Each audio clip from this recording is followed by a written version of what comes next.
Welcome to Start With Occupancy, the podcast for senior living owners, operators, and sales professionals. Hi, I'm Tiffany, marketing strategist and former corporate baddie who got tired of producing results for Wall Street and wanted to make a change on Main Street.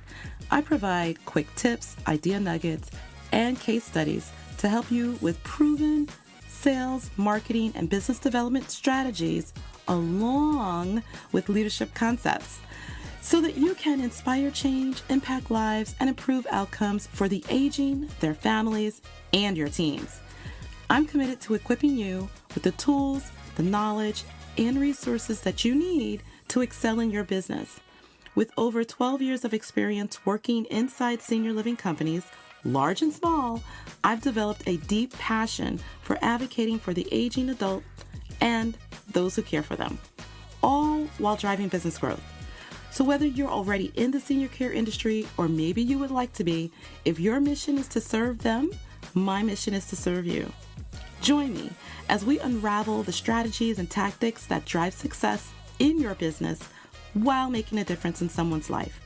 The goal in 2024 is to touch, guide, and impact the lives of 10 families per month. Are you with me? It's time to be inspired, gain practical tips, and own your future. We're talking objections, whether you or if you are in sales, there is mindset block. And right now, for so many people, it is objections and how to overcome them. The number one mindset block, I think, is because a lot of times in sales, you know that you have a good product. And when someone throws an objection to you, salespeople, if they don't either believe in the product that they're selling, which is the service, or if they, I would like to say, attribute the objection to their own belief system. We're going to go through just about 7 different types of objections really quick, because some of them can be lumped together. But the ones that I hear the most, and I'm not talking about the specific objection, but what is the words behind the objection? So while somebody might say, for instance, I'm not ready right now, right? What is the real words that's behind that objection? And for us in senior living or senior care, it mostly is, I'm struggling with this decision and I need more help. I need your help to walk me through it. And so we, as in the sales arena, if we're trying to help a family, that's what we're there for. So we almost have to become a counselor. I used to tell people when I started in this, because in my mind, I didn't come from this industry or anything, I was thinking, oh, this is a sales position. You know, I'm doing sales and I'm helping people or whatever have you. But what I realized is that I would say 40% of my job was social work and psychology and being a psychologist and really walking people through the decision-making and the journey through a very hard life decision that they have to make. Number one is the true objection that they're trying to say and that you have to listen for behind the words that they're saying is that I'm struggling with this decision and I need your help to get me through it. So if you can overcome that, then you'll be able to overcome their objection. The second one is I need to trust you more. I'll never forget, I had a family who was really deciding between my location and another location. It was a sister property, but they had a loved one. So it was like, with my community, it was the wife, she was the daughter. It was her father. I'll put it that way. It was her father. Her husband's mother was in our sister property. And so they were deciding between the two. And they ended up going with me. And she told me the only reason why she went with me was because she trusted me with her dad. And she felt more comfortable having him live where I was, which was a great honor. But in the beginning, she had objections and I had to build that trust.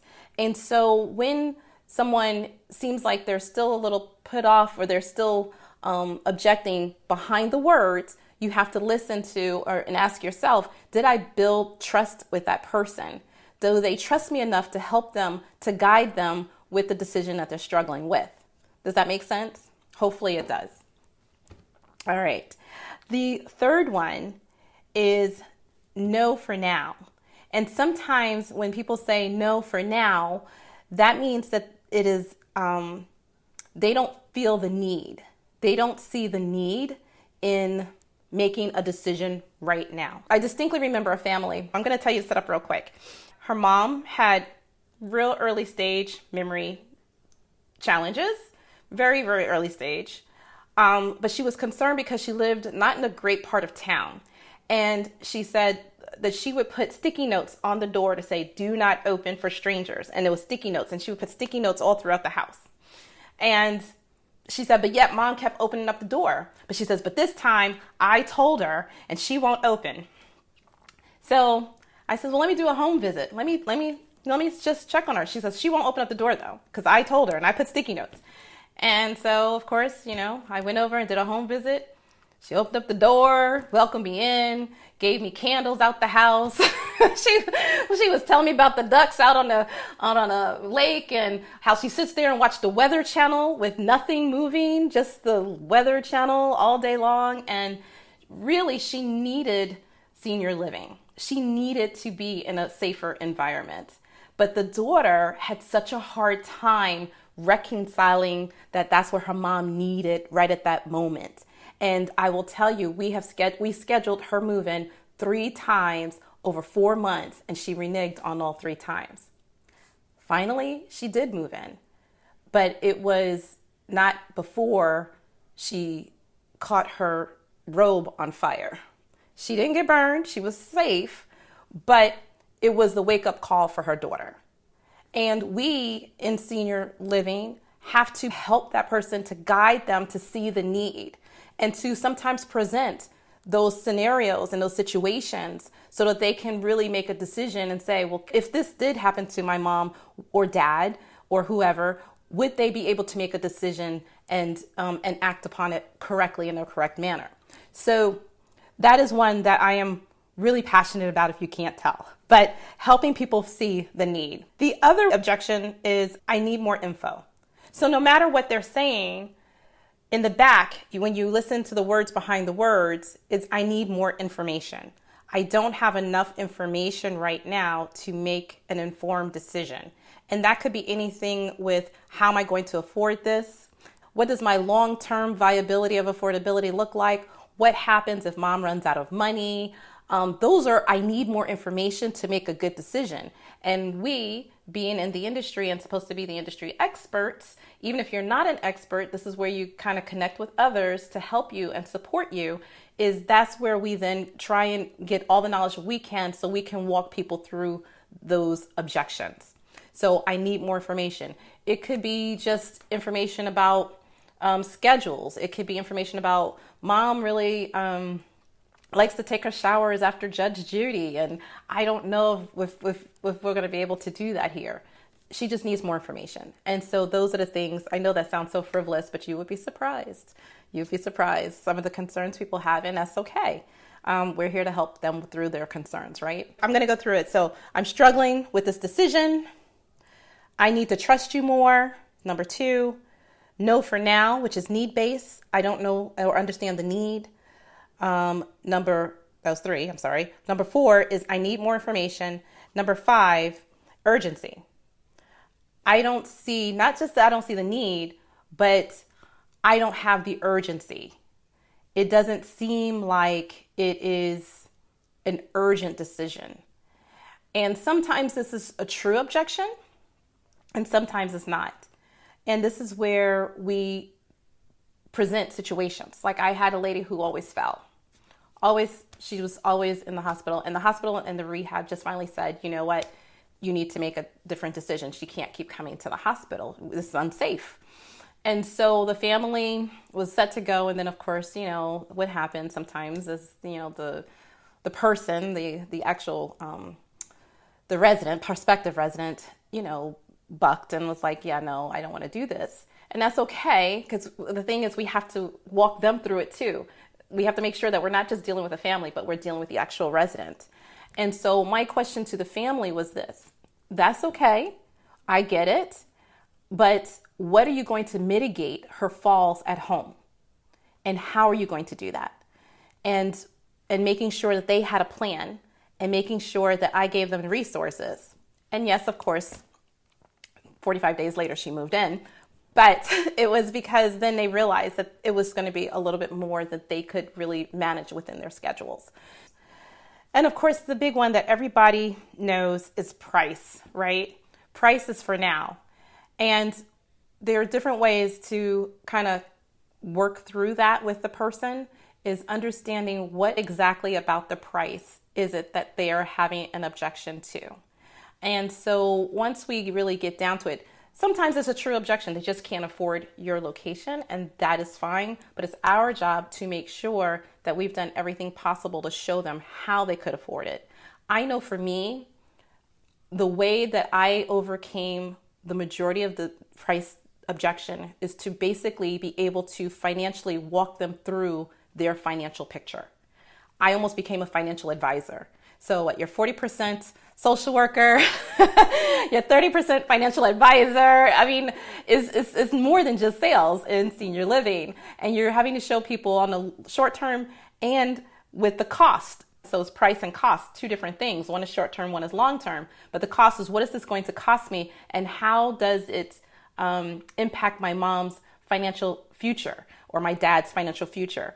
Going over that and really showing it to the person and being able to explain it and walk them through what that decision is with solutions is going to be key with that. The other thing that I would say is value.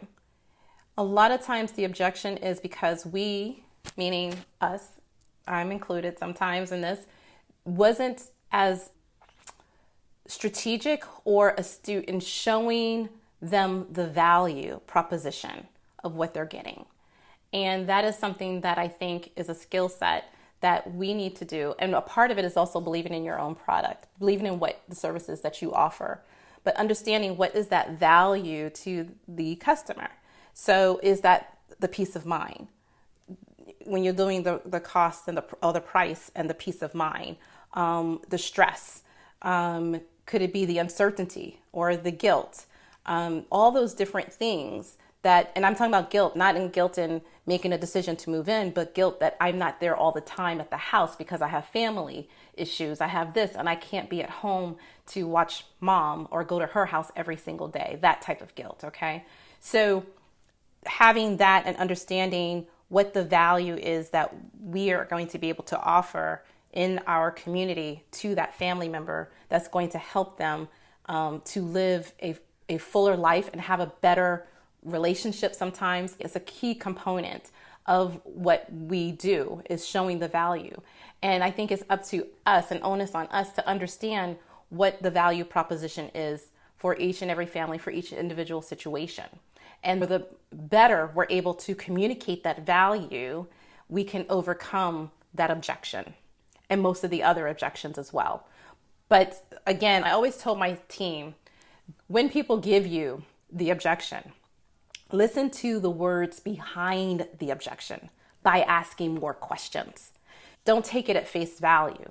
Usually there's something that's deeper, that's inside, that is happening mentally with that person, in their heart, in their mind. But ask more questions so that you can dig deep to find out what it is.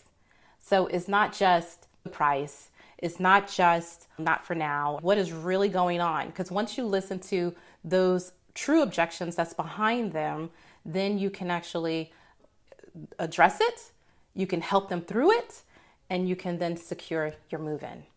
I hope this was helpful.